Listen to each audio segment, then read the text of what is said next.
नमस्ते दोस्तों, स्वागत है आपका हमारे चैनल धार्मिक गाथा में। आज हम आपको गाथा सुनाते हैं जो 14 चीज़ें निकली थी समुद्र मंथन से उसके बारे में। वैसे तो नासिक बहुत ही अद्भुत शहर है, मगर ये जाना जाता है कुंभ मेले के लिए। यहाँ पर हम आपको दिखा रहे हैं, ये एक स्टैचू है जो रविवार कारंजा नामक स्थान पर लगाया हुआ है। इस स्टैचू की खूबसूरती ये है कि इस स्टैचू में दिखाए गए ये सभी वो चीज़ें हैं जो समुद्र मंथन से निकली थी।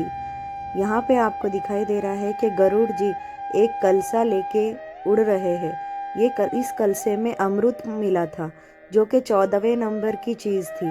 ये अमृत कलश में से जो अमृत जहाँ जहाँ भारतवर्ष में गिरा वहाँ वहाँ कुंभ मेला मनाया जाता है। ये देखिए, यहाँ पे आपको दिखाई दे रही है धन्वंतरी जी की मूर्ति। उसी तरह बाकी के भी 14 रत्न सभी यहीं इस स्टैचू में मौजूद है। ये एक अद्भुत स्टैचू बनाया गया है और ज़्यादातर लोगों ने नोटिस किया है या नहीं मुझे नहीं पता, पर उस दिन मैं जब शॉपिंग करने गई तब मुझे ये दिखा और मुझे लगा कि ये चीज़ आपके साथ में शेयर करना ज़रूरी है कि कौन सी 14 रत्न थी जो निकले थे समुद्र मंथन से। उसमें पहला रत्न था हलाहल विष, जिसकी ज्वाला बहुत ही तीव्र थी। हलाहल विष की ज्वाला से सभी देवता तथा दैत्य जलने लगे और उनकी चमक फीकी पड़ने लगी। इस सभी पर मिलकर भगवान शंकर की प्रार्थना की। देवताओं के तथा असुरों की प्रार्थना पर महादेव वहां प्रकट हुए और उस विष को हथेली पर रखकर उसे पी गए, किंतु देवी पार्वती ने विष को उनके कंठ के नीचे नहीं उतरने दिया। अतः हलाहल विष के प्रभाव से शिव का कंठ नीला पड़ गया, इसीलिए महादेव को नीलकंठ भी कहा जाता है। हलाहल विष पीते समय शिव की हथेली का थोड़ा सा विष पृथ्वी पर टपक गया था, जिससे सांप, बिच्छू आदि विषैली जंतुओं ने ग्रहण कर लिया था। हलाहल विष के बाद समुद्र मंथन में कामधेनु गाय बाहर निकली। वह अग्निहोत्र यज्ञ की सामग्री उत्पन्न करने वाली थी, इसीलिए ब्रह्मवादी ऋषियों ने उसे ग्रहण कर लिया। कामधेनु का वर्णन पौराणिक कथाओं के अनुसार और गाथाओं के अनुसार एक ऐसी चमत्कारी गाय है जिसे गाय के रूप में मिलता है, जिसमें दैवी शक्तियाँ थी और जिसके दर्शन मात्र से ही लोगों के दुख पीड़ा दूर हो जाते थे। यह कामधेनु जिसके पास भी होती थी उसे हर तरह की चमत्कारिक लाभ होता था। इस गाय का दूध अमृत के समान माना जाता था। जैसे देवता में भगवान, सरोवर में समुद्र, नदियों में गंगा, पर्वतों में हिमालय, भक्तों में नारद, सभी पुरियों में कैलाश, संपूर्ण क्षेत्रों के केदार क्षेत्र श्रेष्ठ है, वैसे ही सभी गायों में कामधेनु गाय श्रेष्ठ है। समुद्र मंथन के दौरान तीसरे नंबर उच्च श्रवा नाम का घोड़ा भी निकला था।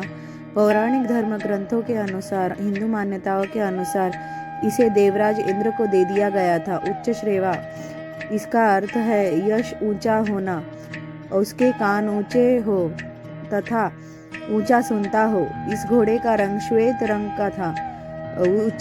उच्च श्रेवा का पोषण अमृत से होता है और इसे घोड़ों का राजा भी कहा जाता है। समुद्र मंथन के दौरान चौथे नंबर पर ऐरावत हाथी निकला था। ऐरावत देवताओं के राजा इंद्र के हाथी का नाम है। समुद्र मंथन से प्राप्त रत्नों के बंटवारे के समय ऐरावत को इंद्र को दे दिया गया था। ऐरावत को शुक्ल वर्ण और 4 दंतों वाला बताया गया है। रत्नों के बंटवारे के समय इंद्र ने इसके दिव्य गुणयुक्त हाथी को अपने सवारी के लिए ले लिया था, इसीलिए इसे इंद्रहस्ती अथवा इंद्रकुंजर भी कहा जाता है। समुद्र मंथन के दौरान 5वें नंबर पर कौस्तुभ मणि प्रकट हुआ, जिसे भगवान विष्णु ने अपने हृदय पर धारण कर लिया था। बहुत ही चमकदार थी और ऐसा माना जाता है कि जहाँ भी यह मणि होता है वहाँ किसी भी प्रकार की दैवीय आपदा नहीं होती है। समुद्र मंथन के दौरान 6ठे नंबर पर कल्प वृक्ष प्रकट हुआ। हिंदू पुराणों की मान्यता के अनुसार यह वृक्ष सभी इच्छाओं की पूर्ति करने वाला वृक्ष था।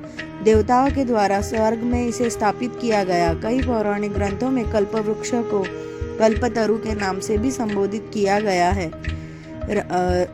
समुद्र मंथन के दौरान 7वें नंबर पर रंभा नामक अप्सरा प्रकट हुई। वह सुंदर वस्त्र व आभूषण पहने हुए थी और उसकी चाल मन को लुभाने वाली थी। वह स्वयं ही देवताओं के पास चली गई। बाद में देवताओं ने रंभा को इंद्र को सौंप दिया और उनके सभा की वो मुख्य नृत्यांगना बन गई। समुद्र मंथन के दौरान 8वें नंबर पर देवी लक्ष्मी प्रकट हुई। क्षीर समुद्र में जब देवी लक्ष्मी प्रकट हुई तब वह खिले हुए श्वेत कमल के आसन पर विराजमान थी। उनके श्रीअंगों से दिव्य कांति निकल रही थी और उनके हाथ में कमल था। देवी लक्ष्मी को देखकर असुर, देवता, ऋषि आदि सभी चाहते थे कि लक्ष्मी उन्हें मिल जाए, लेकिन लक्ष्मी ने स्वयं ही भगवान विष्णु को वरण कर लिया। समुद्र मंथन के दौरान 9वें नंबर पर वारुणी प्रकट हुई। भगवान विष्णु की अनुमति से दैत्यों ने उसे ले लिया। वास्तव में वारुणी का अर्थ मदिरा है और यही कारण है कि दैत्य हमेशा मदिरा में डूबे रहते हैं। समुद्र मंथन के दौरान 10वें नंबर पर चंद्रमा प्रकट हुए, जिन्हें भगवान शिव ने अपने मस्तक पर धारण कर लिया। समुद्र मंथन के 11वें नंबर पर पारिजात वृक्ष प्रकट हुआ। इस वृक्ष की विशेषता यह थी कि इसे छूने से ही थकान मिट जाती थी। यह वृक्ष भी देवताओं के हिस्से में चला गया। समुद्र मंथन के दौरान 12वें नंबर पर पांचजन्य शंख प्रकट हुआ। इसे भगवान विष्णु ने अपने पास रख लिया। शंख को विजय का प्रतीक माना गया है। साथ ही इसकी ध्वनि को भी बहुत शुभ माना गया है। विष्णु पुराण के अनुसार माता लक्ष्मी समुद्र राज की पुत्री थी तथा शंख उनका सहोदर भाई था। अतः सभी मान्यता है कि शंख जहाँ है वहीं लक्ष्मी का वास होता है। इन्हीं कारणों से हिंदुओं के द्वारा पूजा के दौरान शंख को बजाया जाता है। समुद्र मंथन के दौरान सबसे अंत में हाथ में अमृतपूर्ण स्वर्ण कलश लिए श्याम वर्ण चतुर्भुज रूपी भगवान धन्वंतरी प्रकट हुए। अमृत वितरण के पश्चात देवराज इंद्र की प्रार्थना पर भगवान धन्वंतरी ने देवों के वैद्य का पद स्वीकारा कर लिया और अमरावती उनका निवास स्थान बन गया। बाद में जब पृथ्वी पर मनुष्य के रोगों से अत्यंत पीड़ित हो गए, इंद्र ने धन्वंतरी जी से प्रार्थना की कि वह पृथ्वी पर अवतार ले। इंद्र की प्रार्थना स्वीकार कर भगवान धन्वंतरी ने काशी के राजा दिवोदास के रूप में पृथ्वी पर अवतार धारण किया। इनके द्वारा रचित धन्वंतरी संहिता आयुर्वेद का मूल ग्रंथ है। आयुर्वेद के आदि आचार्य सुश्रुत मुनि ने धन्वंतरी जी से इसी शास्त्र का उपदेश प्राप्त किया था। समुद्र मंथन के दौरान प्रकट होने वाला 14वां और अंतिम रत्न था अमृत। अमृत का शाब्दिक अर्थ है अमरता।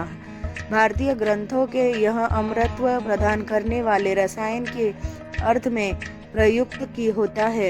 यह शब्द सबसे पहले ऋग्वेद में आया है, जहाँ यह सोम के विभिन्न पर्यायों में से एक है।